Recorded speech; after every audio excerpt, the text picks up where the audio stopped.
Chapter 7. The Ethnic Minorities of China. I needed to hear from autistic people themselves how they perceive the world, how they learn, and what motivated them. I spent the following months seeking out adults on the spectrum who could explain to me. I learned that we all have the same emotions and reactions, but for different stimuli and in different intensities. This was best illustrated by a brilliant woman who set me straight on eye contact. During our conversation, it was clear that she was having trouble maintaining eye contact despite her best efforts.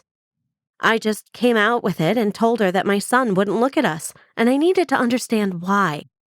She said that any neurotypical person knew exactly what it felt like. She and other autistic people feel the tightness in their chest and anxiety that a typical person feels when looking someone in the eyes when telling a bald-faced lie. In short, it is the feeling of intense shame.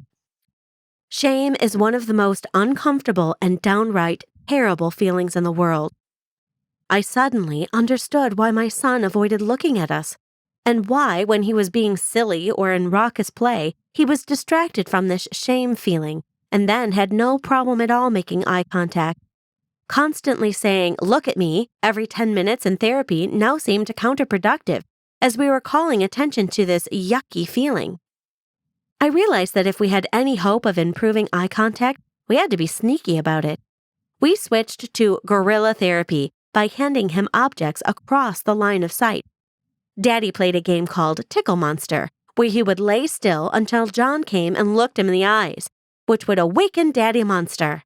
As the years went on, I became a sort of robot that only spoke when looked. So if John asked me a question, I would only answer if he held eye contact. He didn't know I was intentionally doing this, and his eye contact is now typical.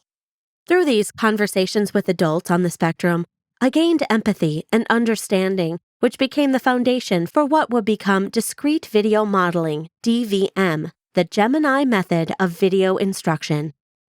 In 2003, John and Lucy went through the battery of lab tests that are now standard for a biomedical approach to autism diagnosis.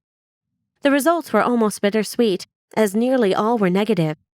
It was a relief that there weren't any difficult underlying physical ailments, but it would have been nice to have more information to work with. The one test that was positive was for food allergies. John was allergic to milk, refined sugars, peas, chickpeas, peanuts, egg yolks, and all fruit except melon. Lucy was allergic to much the same, as well as lamb, but she could have fruit and eggs. Switching to the gluten and casein-free diet had been miraculously positive, and removing these other foods was relatively easy.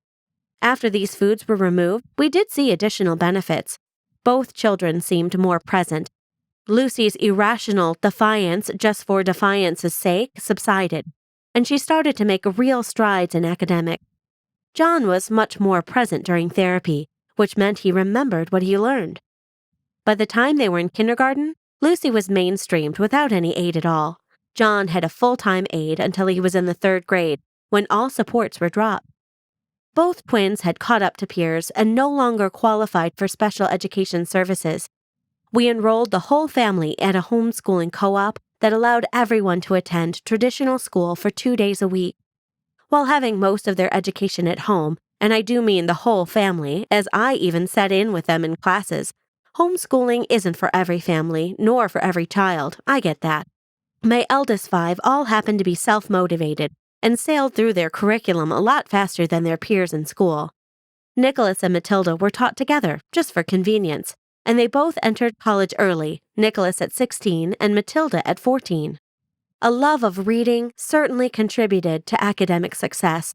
Funnily enough, for a family whose very survival was dependent on video, we weren't really a video family.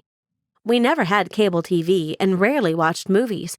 Instead, we had a 2,000-volume book collection that was the center of our entertainment. This vast and varied library allowed the children to study subjects that interested them in a more in-depth way than traditional high school studies. For example, when Nicholas was 15, he scored in the top 0.5 percentile in the nation in science. Nicholas was never taught a formal science course. Instead, he had a science encyclopedia outside the bathroom and took a volume in with him once a day. Everyone must use the bathroom, so might as well make the time count. This idea of multitasking and optimal use of time was the foundation of my teaching philosophy.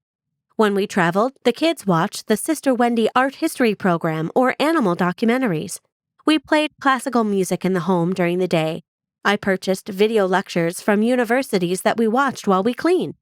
As a result, the Kasbar family has always had a reputation for knowing a prodigious amount of arcane facts, and we can, admittedly, be rather pedantic, for which I apologize profusely to my friends and acquaintances, but we really can't help it.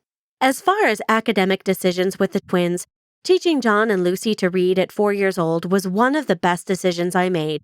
Once again, we taught them through video, and they learned the sounds of the letters before John had enough receptive speech to understand what he was reading. By the time he was 6, he had his nose in a book every waking minute outside of therapy or school. He was not hyperlexic, as he had to be taught like any typically developing child.